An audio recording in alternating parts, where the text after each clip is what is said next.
복음서 낭독을 다 같이 하겠습니다.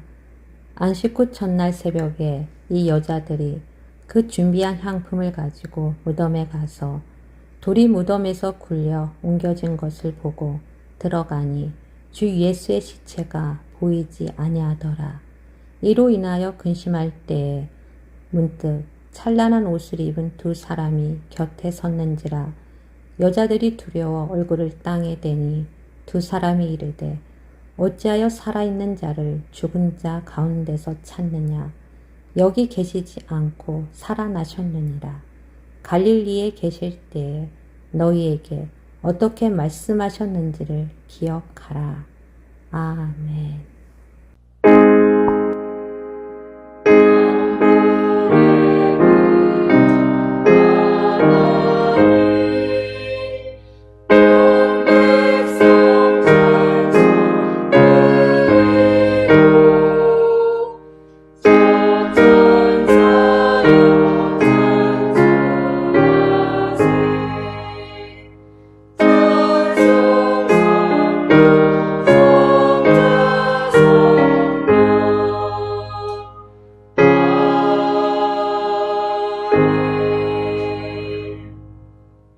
나는 전능하신 아버지 하나님 천지의 창조주를 믿습니다.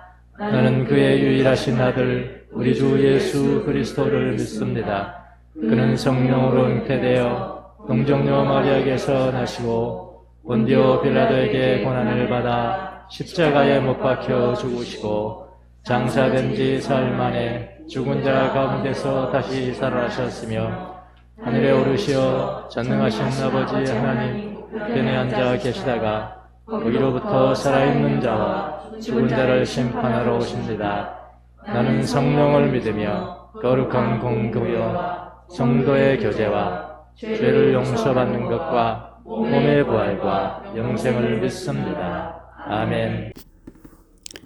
예배를 위해 기도하겠습니다. 독생자 예수께서 우리를 위하여 죽으시고 사흘 만에 부활하시어 우리를 구원하러 오신 주님을 찬양합니다. 십자가를 지고 못 박히러 가시는 예수님을 보고 가슴을 치고 통곡하는 여자들을 보시며 주님은 예루살렘의 딸들아 나를 두고 울지 말고 너희와 너희 자녀를 두고 울어라 라고 하십니다. 그 고난의 십자가로 가시며 당신의 고난보다 주님의 백성들을 먼저 생각하시니 그 은혜 어찌 다 말할 수 있겠습니까? 오늘 특히 부활절을 맞아 저희의 죄를 대속하여 주신 주님의 사랑을 다시 한번 새겨봅니다. 항상 깨어서 기도하라고 하시며 이웃을 사랑하라고 하신 주님의 말씀을 나는 얼마나 따르고 있나 회개합니다. 주님의 자녀로 살아가면서 주님을 잊고 행동을 하며 먼저 분기를 내며 살지 않았나 반성합니다. 또 육신의 나약함으로 기도를 잊고 힘든 이웃들을 외면하였던 것을 회개합니다. 주님 저를 용서하여 주시고 다시금 주님의 자녀로 살아가게 하소서. 우크라이나에서 선량한 국민들과 아이들이 전쟁으로 죽어가고 있습니다. 그들을 기억하여 주셔서 악의 무리들이 하루빨리 전쟁을 그만두고 평화가 찾아오길 기도합니다. 전쟁의 아비규환에서도 주님의 뜻을 보게 하시고 주님의 사랑으로 그들을 치유하여 주소서. 또한 코비드19로 시작하여 벌써 3년째가 지나며 오미크론으로 많은 사람들이 앓고 있습니다. 새로운 변이가 온다고 하니 많은 염려가 됩니다. 코로나로 인해 죽은 사람들과 그들의 가족들을 위로하여 주소서. 그러나 이 또한 주님의 원대하신 계획 안에 있으리라 생각하며 주님의 뜻을 기다려 봅니다. 코로나로 인해 경제가 힘든 사람들과 병으로 육신이 어려운 사람이 많이 있습니다. 또한 정신적으로 힘든 자들도 기억하셔서 그들이 어려운 가운데도 힘을 잃지 않게 용기를 주시길 원합니다. 힘든 연단의 시기가 지나 주님께서 허락하신 밝은 미래를 꿈꾸게 하시고 주님의 자녀로 살아가길 원합니다. 밝은 교회를 위하여 기도합니다.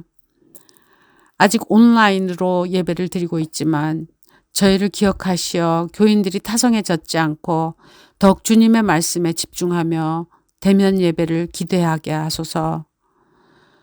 주명수 목사님께서도 말씀 전하실 때 성령님의 감동으로 교인들의 심령이 감화되게 하소서.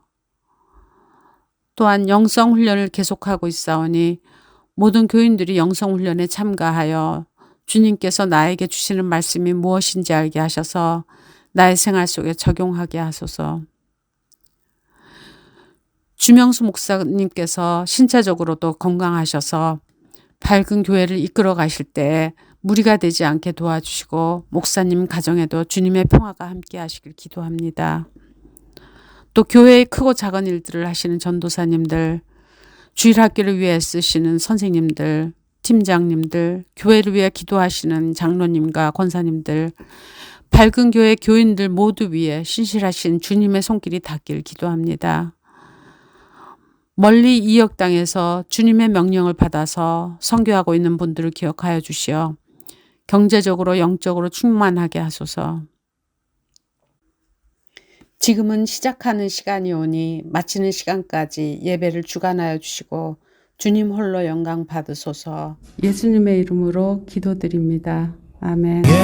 예수 가장 귀한 그 이름 예수 언제나 기도들으사 오 예수 나의 손 잡아주시는 가장 귀한 그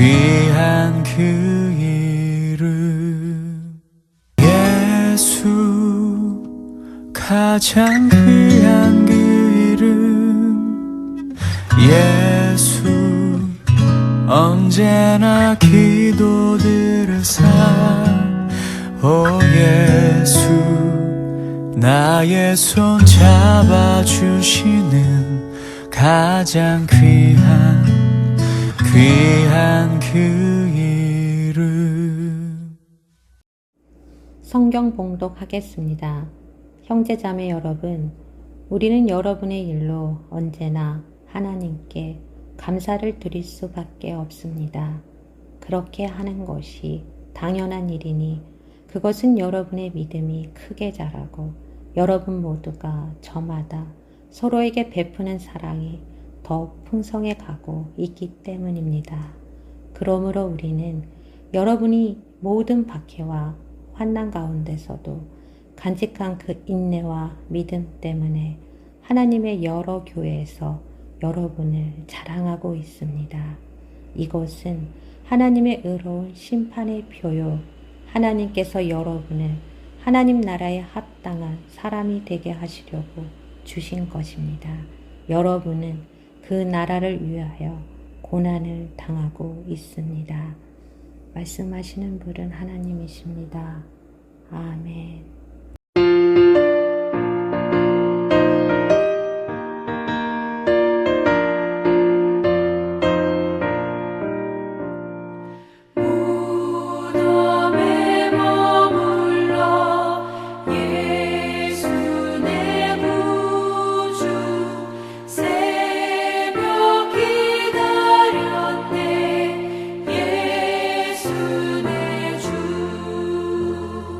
원수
부활의 주님 나타나시사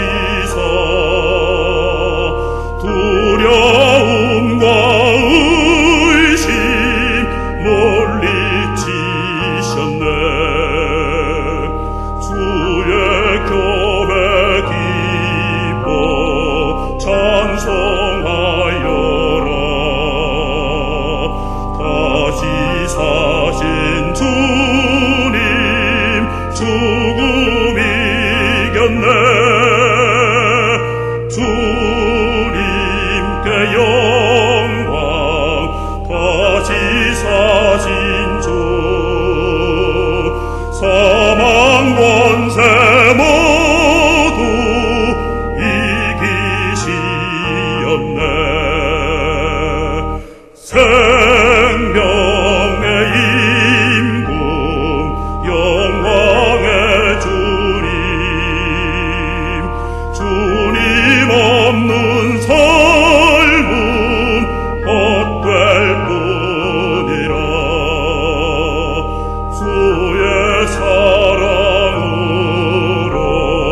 세상 이기고 요단 건너 번향 가게 하소서. 주님께 영광. 다시 사신 주 사망 권세 모두 이기시었네.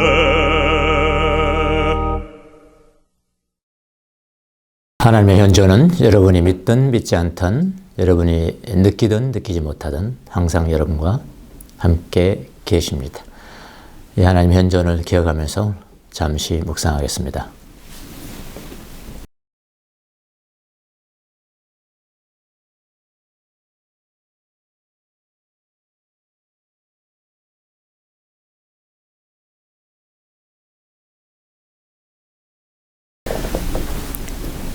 자비로우신 주님, 이 시간도 우리를 초대하셔서 주님과 교제하게 하시고 주의 말씀을 듣고 힘을 얻는 귀한 시간을 허락하여 주셔서 감사합니다. 우리가 지금 드리는 예배가 주님 앞에 상달이 되게 하시고 주님과 온전한 교제를 나누는 귀한 시간이 될 수 있도록 은혜를 베풀어 주옵소서. 말씀 가운데 은혜 받고 위로받는 귀한 시간이 될 수 있도록 은혜를 베풀어 주옵소서. 감사하고 예수님의 이름으로 기도합나이다. 아멘. 자, 오늘은 하나님의 의로운 심판에 대해서 좀 여러분과 말씀을 나누려고 합니다. 오늘 본문이기도 하고요. 이제 데살로니가 후서 들어갔는데 1절, 2절은 인사말이기 때문에 그거는 뭐 전서하고 같아요. 그래서 인사말을까지 볼 필요 없으니까 3절에서 5절까지만 보는 겁니다. 우리가 3절에서 5절은 하나님의 의로운 심판의 표에 대해서 하신 말씀이에요. 여러분, 하나님은 의로우신 분이시잖아요. 의로우신 분이죠. 그래서 하나님은 의로운 심판을 하시는 분이십니다. 이건 누구든지 이거는 뭐 부정할 수가 없는 거죠. 그래서 악인에게는 악으로 갚으시고 선한 사람들에게는 선으로 갚으시는 분이 하나님이세요.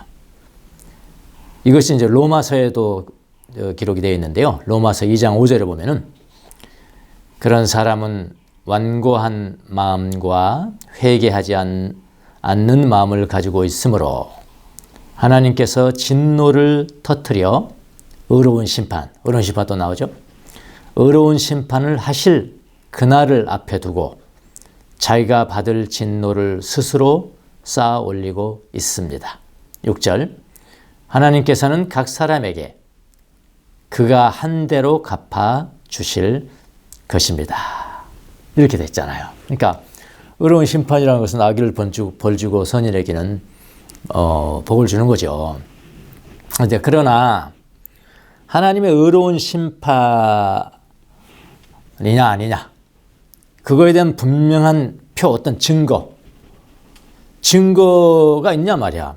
하나님의 심판이라는 증거가 있냐. 그거로 볼 수 있는 방법은 우리 현재를 살아가는 사람들에게는 별로 없어요. 사실은요.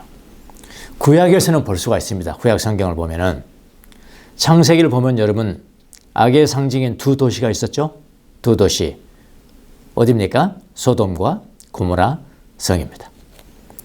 하나님이 이 두 성의 악을 보시고 멸망시키겠다고 하시고 벌을 내렸어요.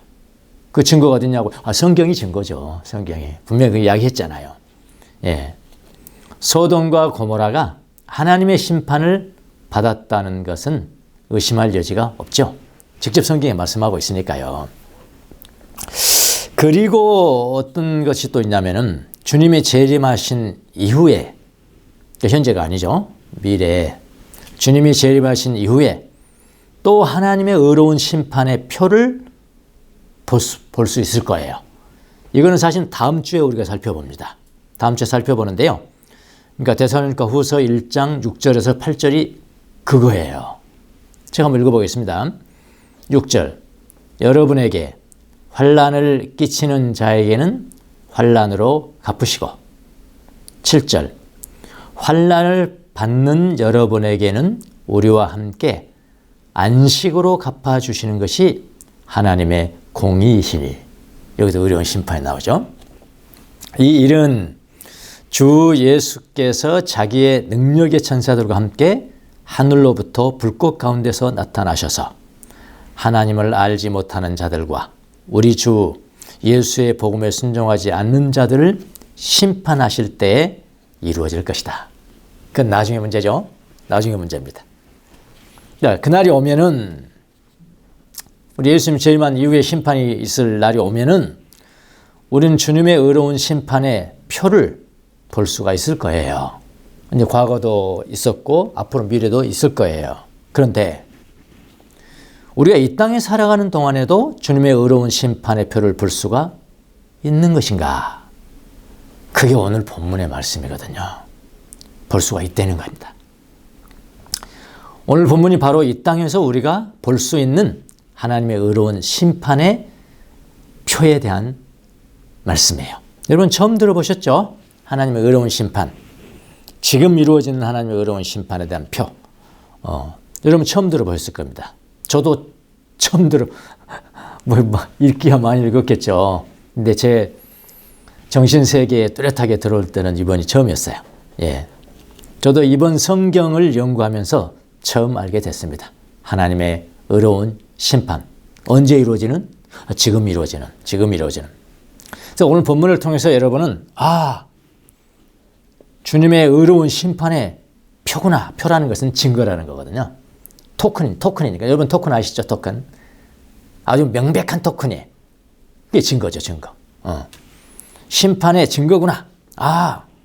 주님이 의로운 심판을 하셨구나. 이런 것을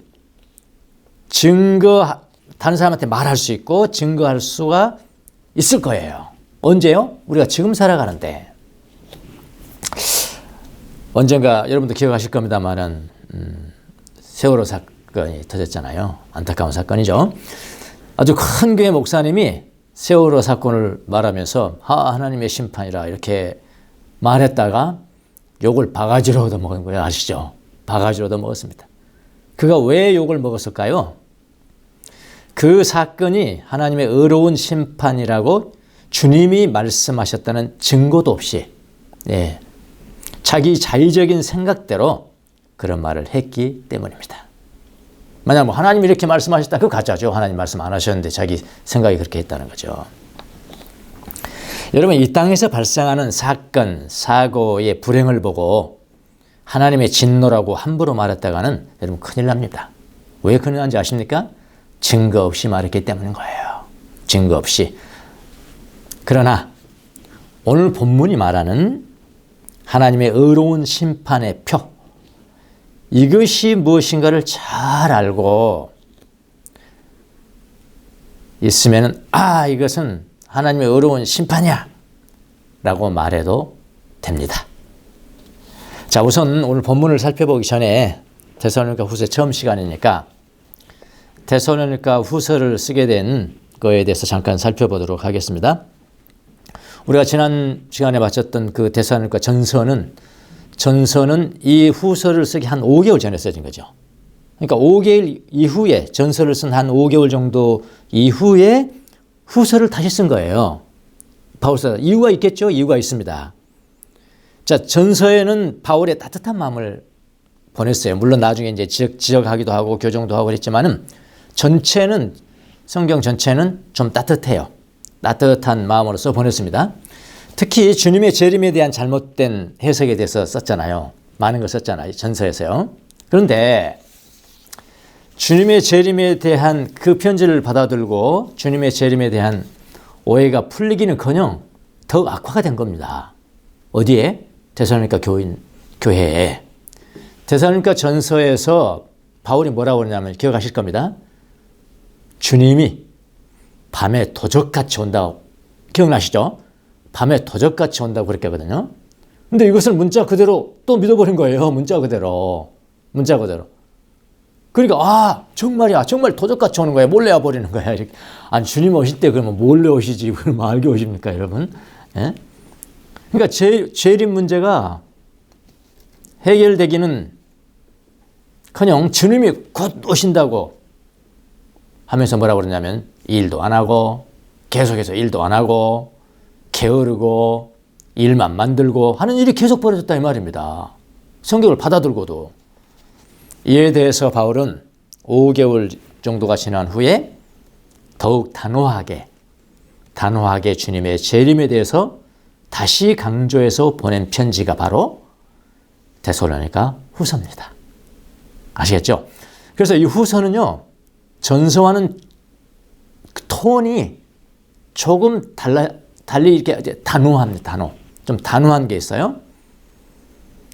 그렇지만 단호한 것은 이제 2장부터 이제 시작이 되지만은 그럼에도 불구하고 바울의 편지를 쓰는 양식은 뭐 처음에 어떻습니까? 항상 칭찬하잖아요. 항상 칭찬을 해요. 후서도 마찬가지입니다. 우선 재림에 대한 문제를 다루기 전에 바울은 데살로니가 교인들을 이번에도 칭찬합니다. 오늘 본문이 바로 그 칭찬이에요. 예.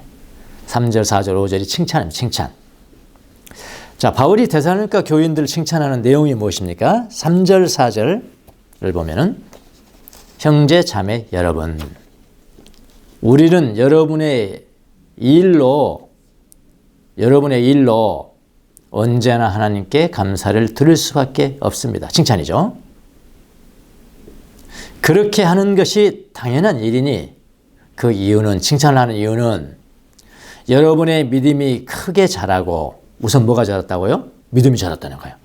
믿음이 자라고 5개월 됐는데, 전서를 보낸 지 5개월 됐는데 벌써 믿음이 자라고, 여러분 모두가 저마다 서로에게 베푸는 사랑이 더욱 풍성해 가고, 그러니까 믿음이 자라고 또 뭐가 자라고요? 사랑이 자라가고 있었기 때문에 그렇다는 거예요. 4절에 보니까 그러므로 우리는 여러분이 모든 박해와 환난 가운데서도 간직한 그 인내와 믿음 때문에 하나님의 여러 교회에서 여러분을 자랑하고 있습니다. 뭐 했다고요? 바울이 교회를 돌아다니면서 누구를 자랑해요? 데살로니가 교인들을 막 자랑한 거예요. 물론 부족한 면이 있지만은 막 자랑한 거예요. 뭐 가지고 자랑했다고요? 박해와 환난 가운데서도 인내와 믿음을 저버리지 않은 것 때문에 자랑해 줬다고요. 칭찬이잖아요. 그러니까 바울이 데살로니가 교인들의 믿음과 사랑이 커져가는 것 때문에 하나님께 감사를 한다는 것이죠. 믿음이 크게 자랐 것이 무엇일까는 나와 있지 않습니다. 분명하게. 아마 이 전설을 통해서, 데살로니가 전설을 통해서 그들의 지식이 몰랐던 새로운 지식을 알게 되고 지식이 확장되는 것도 믿음의 성장이거든요. 여러분 은혜 받는 게 뭡니까? 감정적으로 은혜 받는 것도 있지만은 와 저거야 맞아 저거야. 지식의 확장이죠. 지식이 딱 확장될 때 믿음이 성장하는 거예요. 뭐 그런 것일 수도 있고요. 어쨌든 간에 믿음이 자랐고 그 다음에 저마다 서로에게 베푸는 사랑이 더욱 풍성해져 갔던 거예요. 재림에 대한 지식이 잘못된 것은 있지만은 모두가 다 잘못된 건 아니잖아요. 모든 것이 다 잘못된 건 아니잖아요. 믿음이 자라고 사랑이 풍성해져 가는 것은 칭찬을 받아야 하는 거죠. 예, 그것을 놓고 바울이 하나님께 감사를 했다는 것입니다. 그러니까 편지 받아준 사람이 얼마나, 물론 뒤에 가서는 좀 단호하긴 하지만 얼마나 또 격려가 되겠어요. 그들에게는 큰 격려가 되었을 것 같아요. 자, 그들의 믿음과 사랑이 자라간 결과 어떻게 됐냐면은 바울은 데살로니가 교인들을 많은 교회에서 자랑을 했다는 거예요. 그게 4절의 말씀입니다. 근데 그 자랑하는 내용이 무엇인지를 잘 보셔야 돼요. 자, 4절 다시 한번 보겠습니다. 자랑하는 내용이 뭐냐면요. 여러분이 모든 박해, 환난 가운데서도 간직한, 그러니까 잃어버리지 버리지 않은 그 인내와 믿음 때문이라는 거죠. 여기가 중요합니다. 오늘 열쇠를 푸는 키예요. 이거. 여기가 중요합니다. 모든 핍박과 박해가 있었다. 그러니까 많은 핍박이 있었고 많은 박해가 있었다. 그러니까 박해라는 것은, 핍박과 박해라는 것은 뭐냐면은 우리가 믿는다는 이유 때문에, 예수님을 믿는다는 이유 때문에 외적으로 가해지는 공격이에요. 뭐 신체적인 공격일 수도 있고 하여튼 모든 핍박이 보이는 거예요. 박해가 보이는 거예요. 믿는다는 이유 때문에. 그것도 있었고, 그 다음에 뭐가 있었냐면 환난도 있었어. 환난은 핍박과 다릅니다. 환난은 박해와 달라요. 환난은 무엇입니까? 믿는다는 이유 때문에 가해지는 그런 외적인 박해나 핍박은 아니에요. 환난은요. 아니지만은 그리스도인들이 이 땅에 살아가면서 만날 수 있는 다양한 시련. 내가 그냥 시련 만나는 거예요. 사람이 나한테 와서 뭐 모욕하는 것도 아닌데 시련을 만나고, 그 다음에 어려움, 힘든 고통, 고난을 만나는 것을 의미하는 거예요. 이해가 되시죠? 핍박은 사람들이 보여요. 괜히 나한테 막 욕하고 그러는 거예요. 믿지 말라고, 믿으면 감옥에 넣고 이러는 거예요. 그걸 이제 핍박 혹은 박해라고 하는 것이고요. 환난은 같이 오거든. 환난은 그런 것은 아니에요. 그런 거 아니지만 내가 믿음으로 살아가는 동안에 만나요. 여러 가지 시련들을 만나요. 몸이 아픈 거? 그 누가 지금 나한테 몸 아프라고 저주한 거 아니잖아요. 근데 몸이 아파, 갑자기야. 몸이 아파요. 몸이 아픈 것도 뭡니까? 시련이죠. 시련 아닙니까? 시련이죠. 몸이 아픈 것도 시련이고요. 경제적으로 힘들어. 경제적으로 힘든 것도 시련입니다. 누가 뭐 가난하게 막 핍박한 건 아니잖아요. 근데 옳은 거예요. 시련이에요. 사랑하는 사람이 아프거나, 사랑하는 가족이 아프거나, 죽거나 하는 것도 시련이에요. 근데 여러분, 현대인들이 만날 수 있는 것, 더구나 우리나라에서 여러분 예수 믿는다고 누가 외적으로 핍박합니까? 감옥에 넣습니까? 예수님 잘못 믿으니까 감옥 가죠. 잘 믿는다고 여러분 감옥 넣는 나라가 아니에요. 우리나라의 법제도 자체가. 예? 잘못 믿으니까 그러는 거죠. 그런 건 없어요. 물론 다른 나라도 이제 뭐 중동인의 감옥이 있겠습니다. 우리나라의 경우 말하는 겁니다. 핍박이 많을까요? 환난이 많을까요? 우리나라 같은 데서는. 예수 믿는 사람들이. 환난이 많죠. 환난이 훨씬 많죠. 우리나라에서 믿는다는 이유 때문에 핍박을 가하는 것은 별로 없습니다. 그런데 그런 환난 가운데서도 핍박도, 근데 그 사람들은 핍박도 있고 환난도 있어. 데살로니가 교인들은. 근데 그런 환난과 핍박 가운데서도 데살로니가 교인들이 어떻게 했냐면 인내했다. 인내를 했고, 그 다음에 믿음을 저버리지 않았다는 거예요. 그것이 바로 바울의 자랑거리였죠. 자랑을 했어요. 왜냐하면, 이 연결되는 겁니다. 왜냐하면,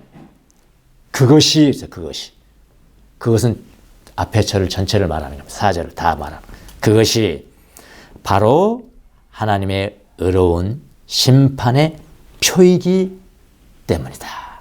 그렇게 바울이 이야기를 했거든요. 자, 바로 이 장면에서 바울이 하나님의 의로운 심판의 표를 언급하고 있는 거예요. 하나님의 의로운 심판의 표. 이랬어요. 자, 우리는 하나님의 의로운 심판을 말하면서 악인은 벌 받는 거, 이렇게 악인은 이제 벌 받는 것, 선한 사람은 상 받는 거, 이걸 이제 의로운 심판이라고 알고 있잖아요. 아까 제가 언급했던 소돔과 고모라 성이 멸망하듯이, 그건 뭐 누가 보더라도 의로운 심판이죠. 하나님의 진노가 하늘로부터 불이 그냥 내렸다는 거죠. 그건 성경에 기록되어 있으니까 분명하죠. 하나님의 의로운 심판이라고. 그런 것만 하나님의 의로운 심판으로 우리가 알고 있거든요. 그런데 오늘 본문은 하나님의 의로운 심판을 조금 다른 각도로 접근을 합니다. 이 다른 각도가 뭐냐면 훨씬 더 큰 그림으로 접근한다. 하나님의 의로운 심판에 대해서 훨씬 더 큰 그림으로 접근한다 이 말입니다. 중요하겠죠? 중요합니다. 이거는 현재 당하는 것이니까요. 과거에 소돔과 고모라에 대한 의로운 심판, 우리 반면 교사는 되겠지만은 지금 내가 어떤 사건이 일어난다고 그게 바로 직접 하나님의 심판이라고 그렇게 말할 수는 없는 거잖아요. 그때는 하나님께서 그렇게 말씀하셨죠. 그리고 미래에 주님 오시는 제일 마신 이후에 우리가 당하는 심판, 그건 당연하겠죠. 그건 미래란 말이에요. 나 관계없어요.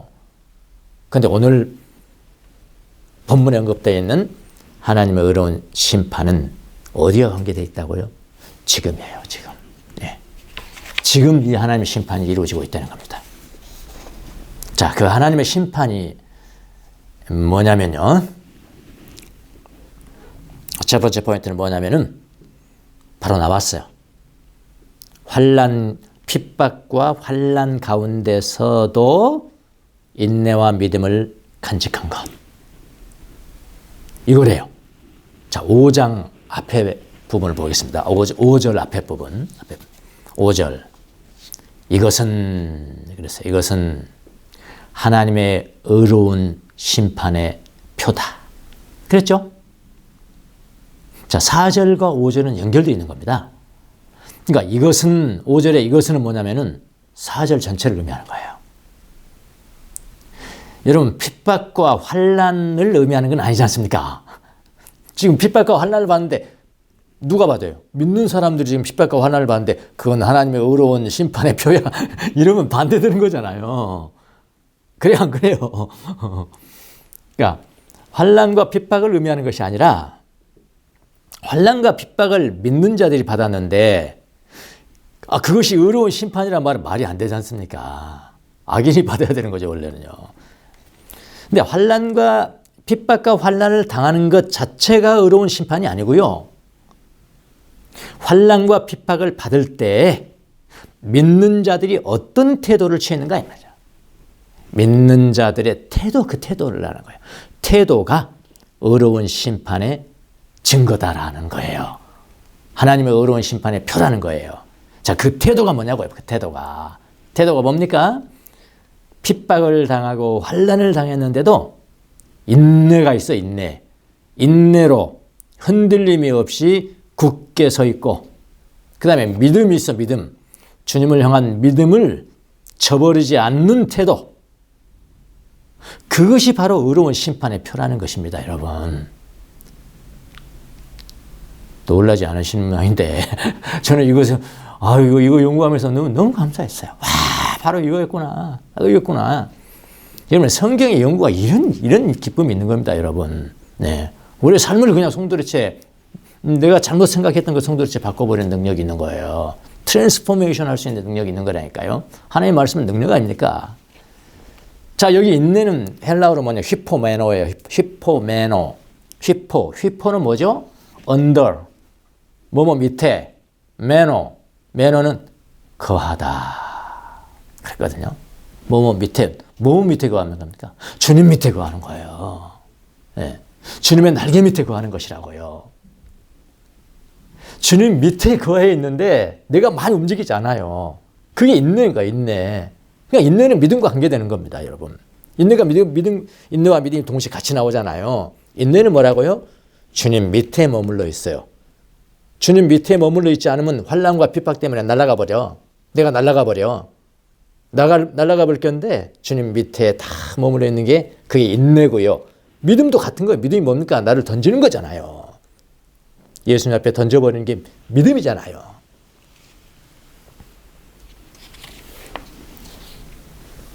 그런 태도를 가졌다는 거예요. 누가? 데살로니가 교인들이. 언제? 환난과 핍박을, 바람이, 그 태풍이 부는데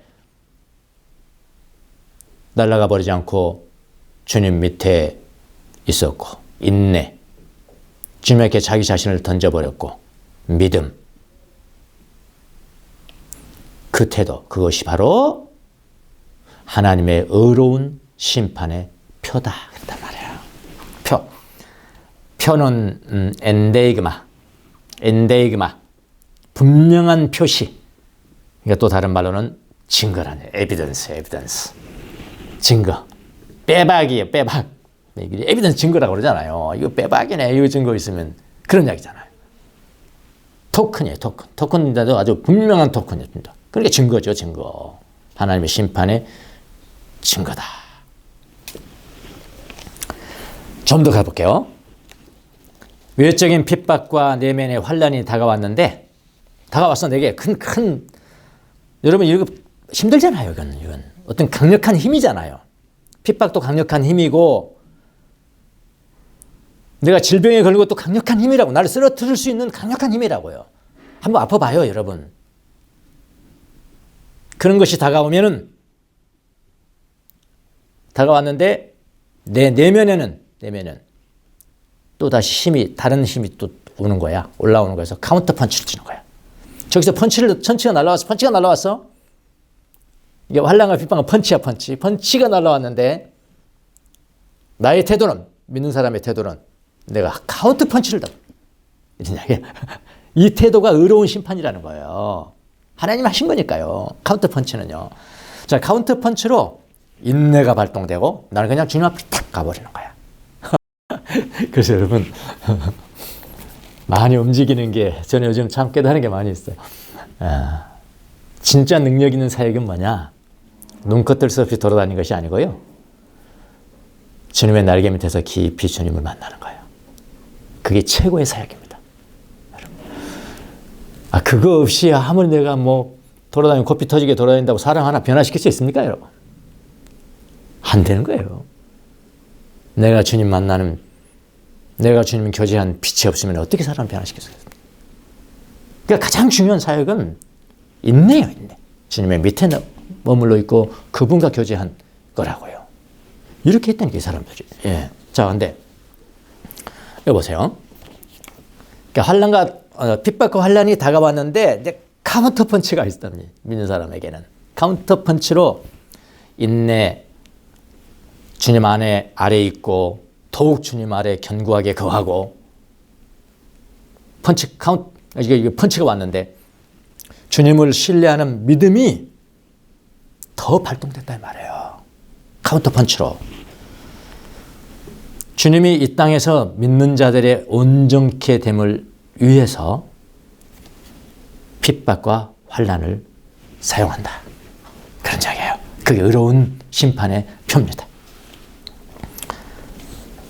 환난과 핍박을 받는 것이 의로운 심판이 아니고, 그 환난과 핍박을 당할 때 우리의 태도, 믿는 자들의 태도, 그 태도는 뭐냐면은 환난과 핍박 가운데서도 그거 오니까 더욱 더 주님을 의지하고 일관되게 충전을 지키고 더욱더 지키고, 옛날보다 그 태도, 그것이 바로 의로운 심판의, 하나님의 의로운 심판의 증거라는 거예요.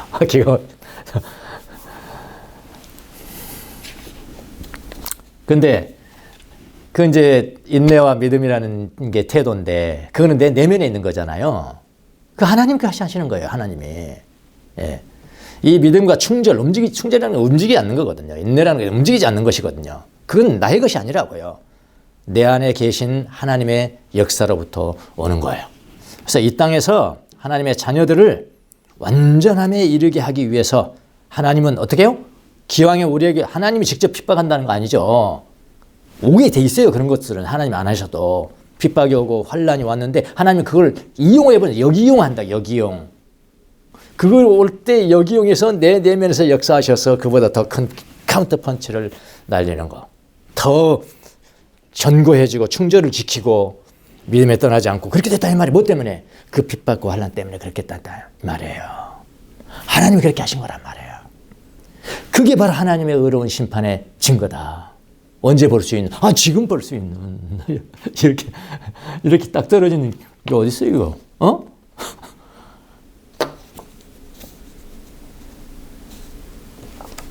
그냥 내면에 계신 하나님이 그렇게 하셨으니까 그것까지도 내가 인내하고 믿음을 견고하게 유지한 그것까지도 하나님의 일인 거죠. 이건 맞죠? 교리적으로 맞죠? 내가 주님의 모습으로 점점 더 변해가는 그것까지도 내가 한 것이 아니고요. 내가 한 거 아니잖아요. 내 모양은 있지만 외모는 있지만은 내가 한 거 아니고 내 안에 계신 주님이 하신 거죠. 그래서 믿음으로부터 시작해서 끝날 때까지 믿음으로. 하나님의 은혜이고 하나님이 하신 일입니다. 자, 좀 더 쉽게 약간 설명 한번 해볼게요. 어떻게 이걸 좀 설명해야 될까 많이 고민을 하다가 여러분 씨름 아시죠? 씨름 좋아하시죠? 이만기, 강호동 다 씨름 선수입니다. 씨름 재밌어요. 근데 씨름에는 여러 가지 기술들이 있어요. 기술들이. 근데 씨름의 기술 중에 무슨 기술이 있냐면은 덧거리라는 처음 아시죠? 그냥 알아두세요. 덧거리라는 기술이 있어. 덧거리 기술은 뭐냐면은 제가 좀 읽어볼게요.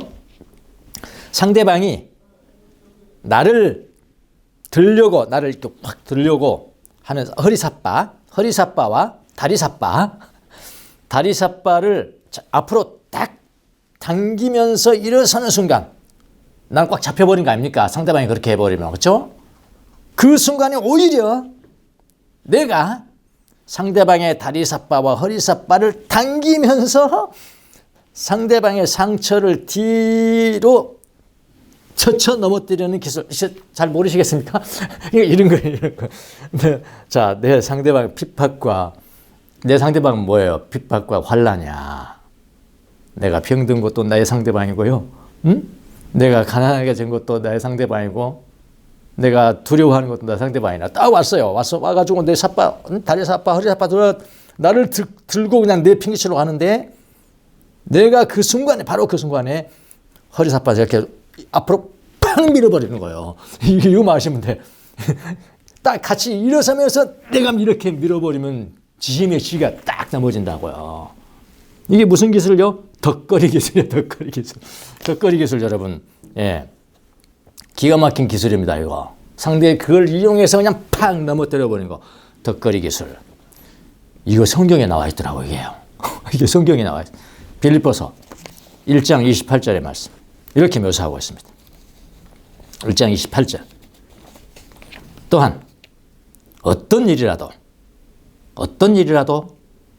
대적하는 자들을 두려워하지 않는다는 소식을 나에게 들려줄 수 있게 하십시오.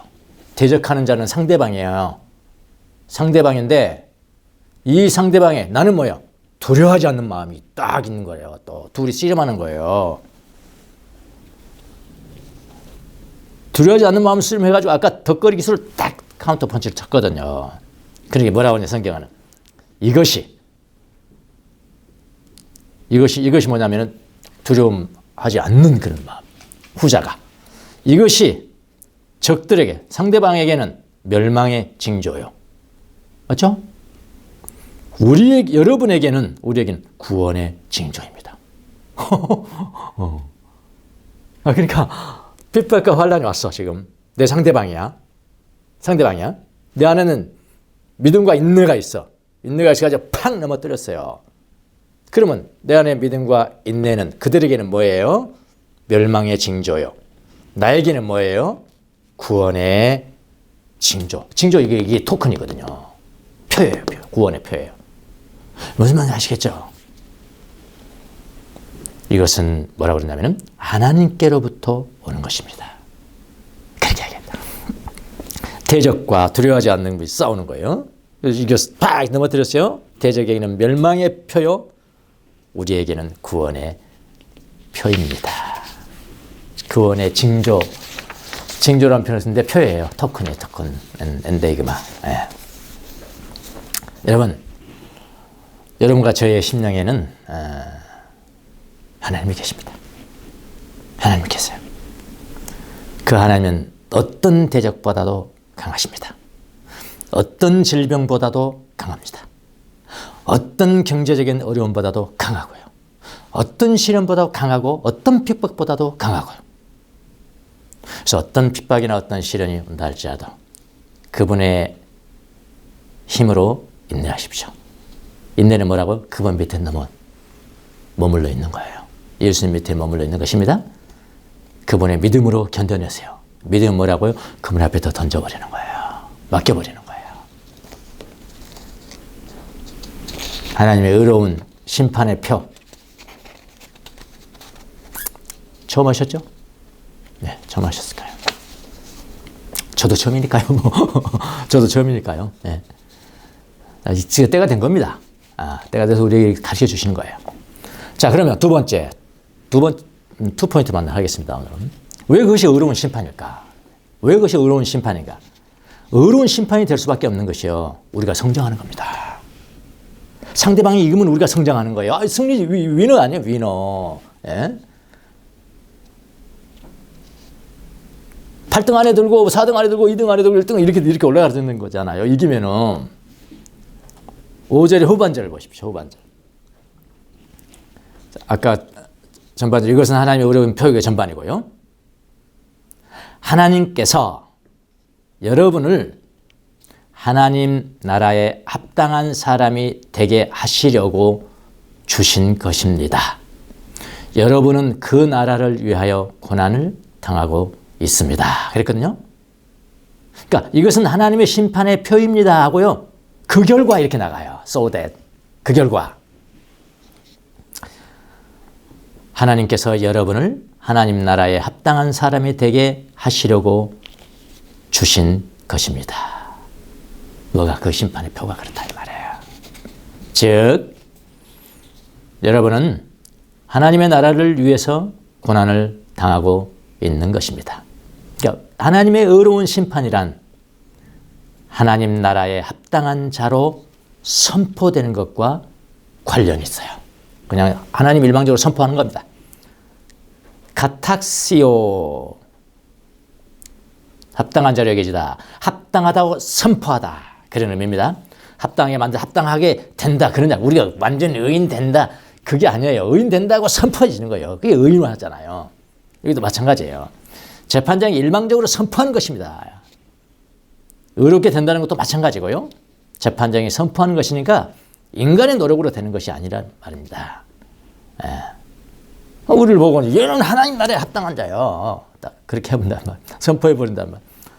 하나님 나라에 합당함을 얻는 것은 인간의 노력이 아니라 하나님의 은혜라는 거예요. 그래서 은혜라는 겁니다.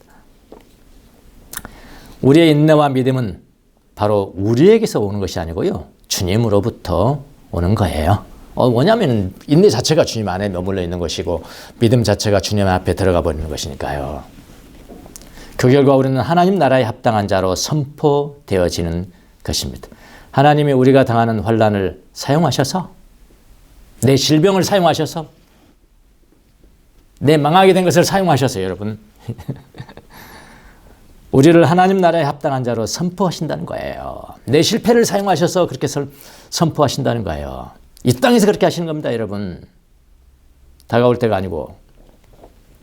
그래서 심판은 이 땅에서 의로운 자에게는 상을 주시고 불의한 자에게는 벌을 내시는 것만이 아니에요. 심판은 주님이 오시는 날 의로운 자에게는 안식을 주시고 불의한 자에게는 진노를 내리신 것만도 아니에요. 그만 우리 생각하면 안 됩니다. 전자나 후자에 속하지 않은 의로운 심판이 있어요. 그것은 무엇입니까? 그것은 이 땅에서 내가 환난당하고 어려움당하고 실패당하고 버림받고 좌절하고 두려워할 때 인내와 믿음으로 견디는 태도입니다. 이게 심판이에요. 의로운 심판이다. 하나님의 의로운 심판. 처음 들어보시죠? 바울의 예를 한번 보겠습니다. 여러분이 아시다시피 바울은 축복을 많이 받은 사람입니다. 영적인 축복을 많이 받은 사람이에요. 그가 받은 축복이 무엇입니까? 세상 사람들이 흔히 말하는 그런 번영입니까? 부귀와 영화입니까? 아니에요. 많은 환난과 핍박에서도 믿음과 인내로 견딘 것이에요. 그런데 그것을 통해서 그런 하나님의 의로운 심판의 표를 통해서 바울은 점점 하나님 나라에 합당한 자로 성장되어 갔습니다. 빌립보서 4장 12절에 이렇게 말합니다. 바울이 나는 비천하게 살 줄도 알고 풍족하게 살 줄도 압니다. 배부르거나 굶주리거나 풍족하거나 궁핍하거나 그 어떤 경우에도 적응할 수 있는 비결을 배웠습니다. 나에게 능력을 주시는 분 안에서 나는 모든 것을 할 수가 있습니다. 바로 이것이 주님의 의로운 심판이에요. 여러분, 영혼의 어두운 밤의 주요한 컨셉이 뭡니까? 아주 한마디로 말하면 우리가 이 세상 신앙생활을 해가면서 때로는 메마름도 달콤함이 없어지고 메마르고 때로는 곧 시련을 당해, 고통을 당해. 내가 왜 이렇게 비참하게 됐지? 좌절하고. 그렇게 당할 때, 그런 핍박과 환난을 당할 때 뭐라고 믿냐면은 영혼의 어두운 밤은 하나님이 일하신다. 이 순간 지금 하나님이 일하시는 거야. 라고 믿으면서 인내로 참으면 그대로 더 믿음 안에 거하고 있으면은 그런 고통 가운데서 하나님은 역사하셔서 우리를 온전한 자로 빚어 가신다는 것이 중요한 컨셉이에요. 영혼의 어두운 밤의 아이디어예요. 그거예요. 그거 전체예요. 책을 내가 이만큼만 골랐지만 그거 한마디로 말하면 그거예요. 그래서 어두운 밤을 뭐라고 그러냐? 행복한 밤이다. 축복의 밤이다. 왜? 내가 어두운 밤을 지났지만은 하나님은 그걸 사용하셔서 카운트 펀치로 나를 온전하게 빚어가셨거든요. 성장하게 하셨거든요. 하나님의 지금 나타나는 하나님의 의로운 심판의 증거입니다. 하나님의 의로운 심판하신다는 증거입니다. 그게. 여러분, 이 땅에 그리스도인들이 살아가면서 모든 그리스도인이라고 저는 생각합니다만 많은 그리스도인들은 시련을 겪습니다. 안 겪는다? 그 고아예요. 고아입니다. 안 겪는 거 자랑하지 마세요. 형통한 거 자랑하지 마세요. 등신이에요. 어떤 한 면에는 등신이에요. 여기는 화려한 게 있을지 모르겠지만은 다른 면은 영적인 등을 그냥 서치라이트를 비춰버리면 등신이라고요.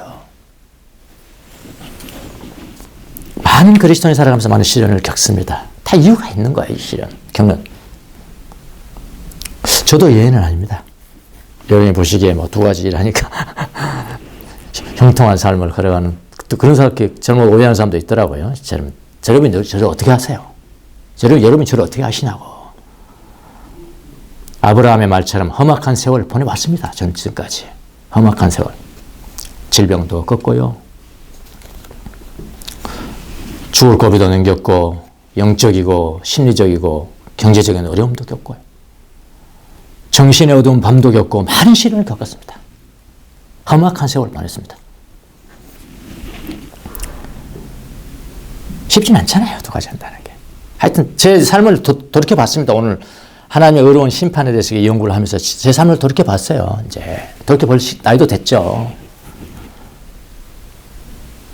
결론은 뭐냐? 나는 어떻게 어려운 곳만 찾아다녔냐? 더 쉬운 길이 있었는데 그걸 안 가고 꼭 어려운 길을 가고 또 만나면 또 더 어려운 길 또 찾아가고 어려운 길만 찾아갔냐? 가족이 힘들었겠죠.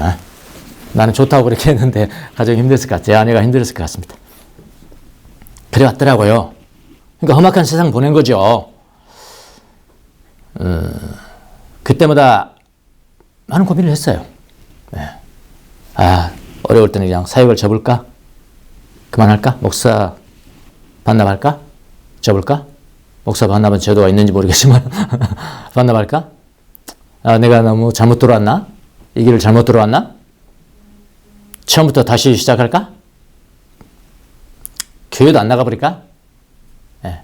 여러분 아플 때 어려울 때는 무슨 마음의 동요는 없겠어요, 여러분요. 다양한 시련과 환난을 많이 겪으면서 많은 생각을 했었습니다. 그러나 결론을 말한다면은 그러나 저는 그런 많은 시련을 겪었지만은 그럴 때마다 처음에는 요동칠 수 있잖아요. 시험할 때 여러분 삿바 잡는 데가 얼마나 그때 제일 힘듭니다, 여러분. 삿바 잡을 때 누가 주도권을 잡느냐 이러잖아요. 많은 흔들림이 있었지만은 결론적으로 말한다면은 결론에는 저는 그런 시련이 올 때, 환란이 올 때 주님의 날개 아래 더 거하는 것을 저버리지는 않았습니다.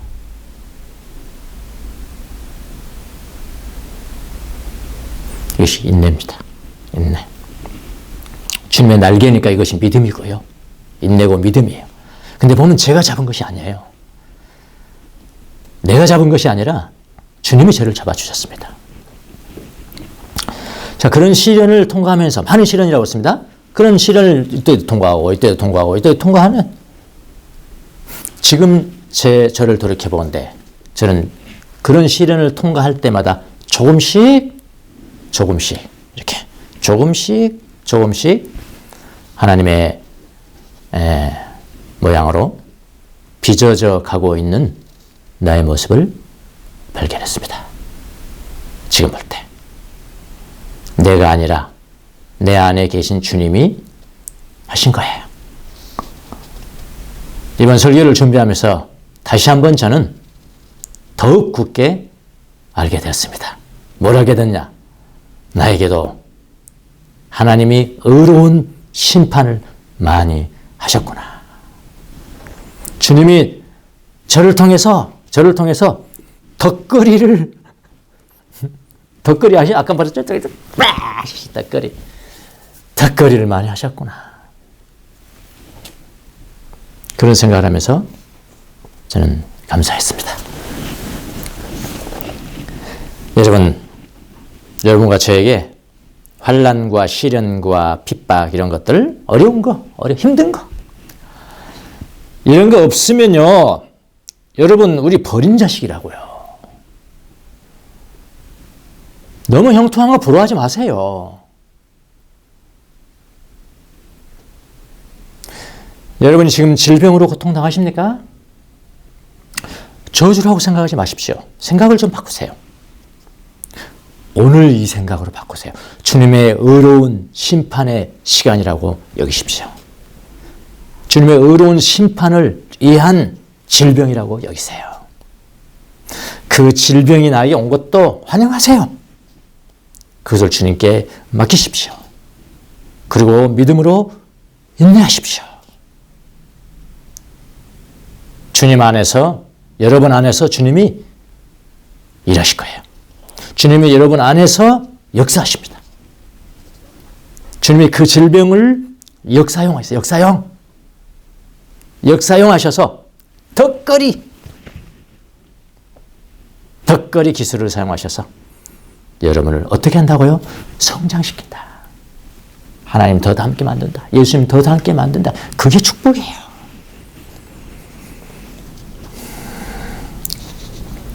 여러분에게 경제적인 시련이 있습니까? 많죠. 또 다른 어려움들이 있습니까? 저주라고 생각하지 마세요. 생각을 바꾸세요. 주님의 의로운 심판을 행하실 시간이라고 믿으십시오. 환영하십시오. 주님을 더욱 의지하시고요. 인내로 주님 아래, 주님의 날개 아래 굳건히 충절을 지키십시오. 주님만으로 만족한다고 고백하십시오.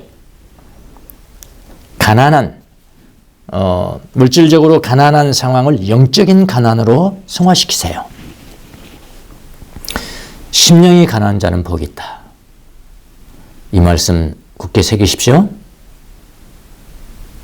세상의 가치와 하나님의 가치는 다릅니다. 그때 주님이 덕거리 기술을 사용하셔서, 덕거리 기술 확실하게 알아두세요. 덕거리 기술을 사용하셔서 그런 시련을 역사용하여 여러분을 성장시키실 겁니다. 이것이 바로 뭐라고요? 하나님의 의로운 심판의 증거다. 그렇습니다.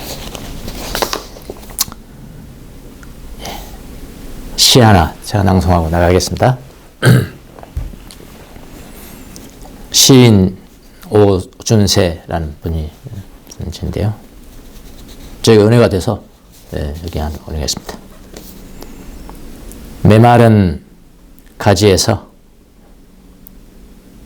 바람에 떠는 잎새들을 떠나 보내지 아니하고 어찌 큰 나무가 될 수 있으랴.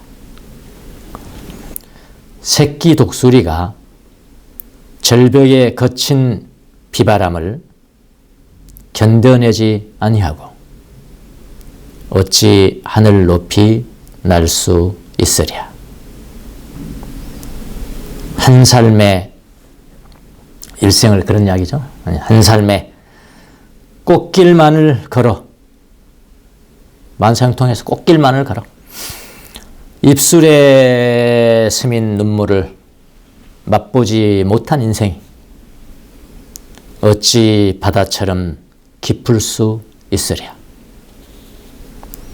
나는 가시밭길을 걸어도 빛을 잃어가는 별이 쓸쓸히 미소 짓는 밤하늘에 눈물이 매달린 시를 쓰겠네.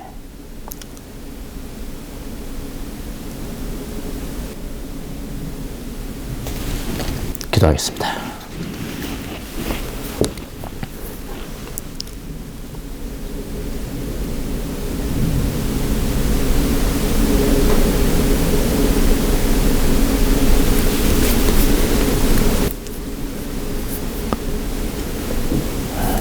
자비로우신 주님, 우리가 이 세상에 믿음으로 걸어가면서 당하는 핍박과 박해와 시련과 고통과 어려움과 질병과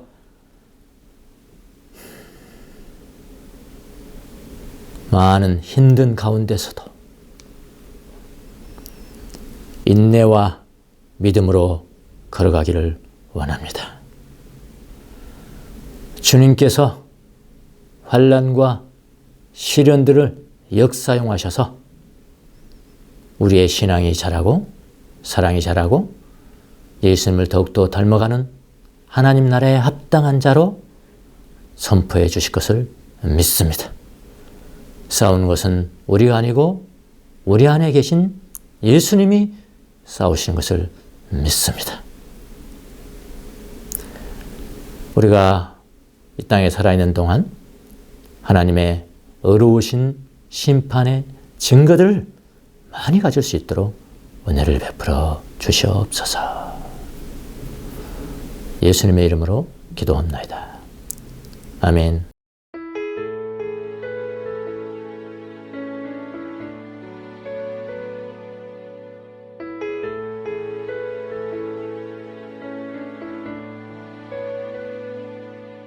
나의 안에 거하라. 나는 내 하나님이니 모든 환난 가운데 너를 지키는 자라. 두려워하지 말라. 내가 널 도와주리니 놀라지 말라. 내 손 잡아주리라. 나의 안에 거하라. 나는 내 하나님이니 모든 환난 가운데 너를 지키는 자라. 두려워하지 두려워하지 말라. 내가 널 도와주리니 놀라지 말라. 내 손 잡아주리라. 내가 너를 지명하여 불렀나니 너는 내 것이라. 내 것이라. 너의 하나님이라. 내가 너를 보배롭고 존귀하게 여기노라. 너를 사랑하는 내 여호와라.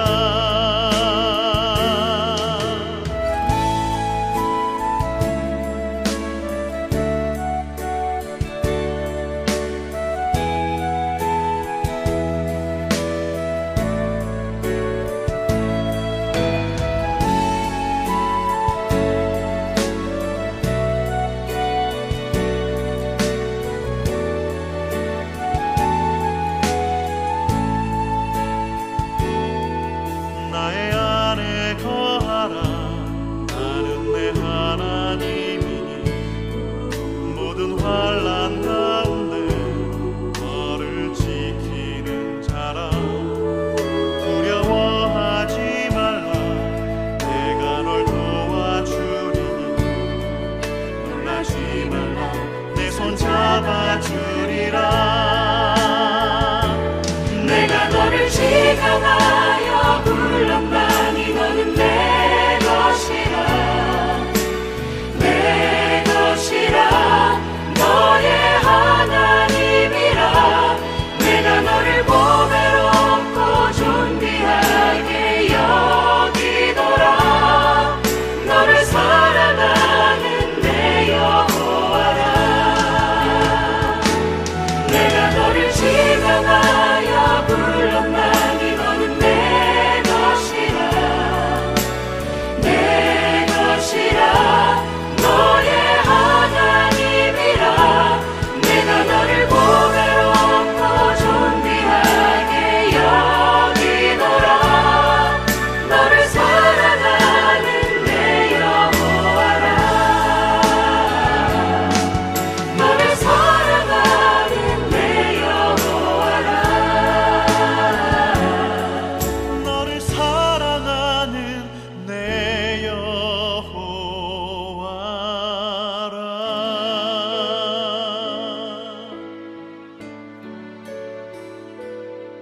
코로나19 극복을 위한 정교인 합심 기도를 하나님께 드리겠습니다.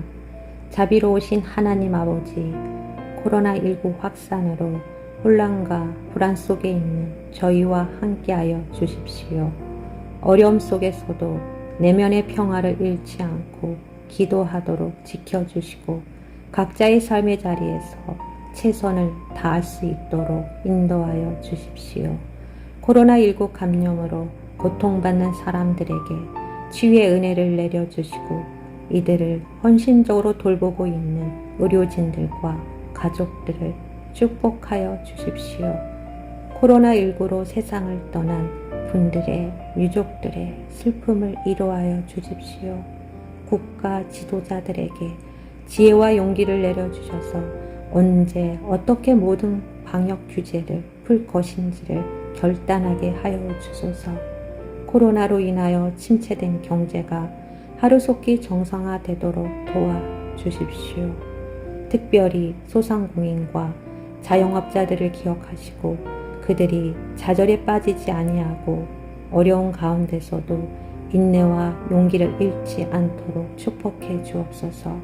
어려운 시기를 지나면서 모든 교회들이 이웃의 존엄, 사랑과 연대의 중요성을 더 깊이 깨닫게 하시고 배려와 돌봄으로 희망을 나누는 새로운 공동체로 거듭나게 해 주옵소서. 우리를 구원하신 예수 그리스도의 이름으로 기도합니다. 아멘.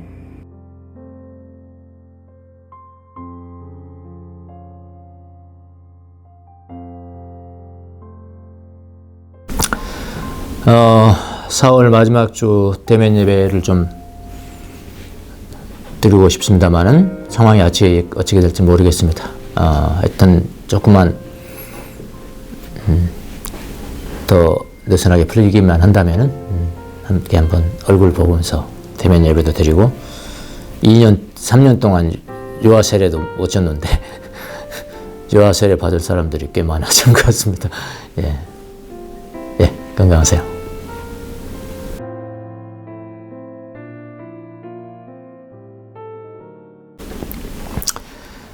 하나님 은혜에 감사해서 귀한 사랑과 나눔의 연보를 주님 앞에 올려드렸습니다.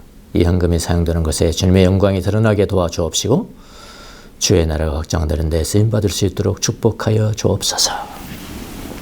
지금은 우리 주 예수 그리스도의 은혜와 하나님의 무한하신 사랑과 성령님의 이루하심과 교통하심과 감동 감화하심이 핍박, 환난, 시련, 질병 가운데 경제적 어려움 가운데 있을지라도 인내와 믿음으로 하나님의 의로운 심판의 표를 가지기를 다짐하는 사랑하는 주의 종들 머리 위에 지금부터 영원토록 함께 계실지어다. 아멘.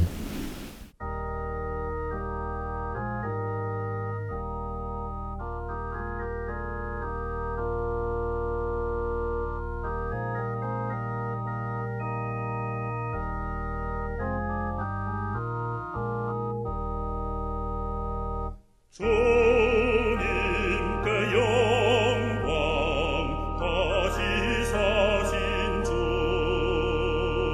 사망 권세 모두 이기시었네. 흰옷 입은 천사 돌을 옮겼고 누우셨던 것은 비어 있었네. 주님께 영광 다시 사신 주 사망 권세 모두 이기시었네. 부활의 주님 나타나시사 두려움과 의심 물리치셨네. 주의 교회 기뻐 찬송하여라. 다시 사신 주님 죽음 이겼네. 주님께 영광 다시 사신 주 사망 권세 모두 이기시었네. 생명의 임금 영광의 주님 주님 없는 삶은 헛될 뿐이라. 주의 사랑으로 세상 이기고 요단 건너 번향 가게 하소서. 주님께 영광 다시 사신 주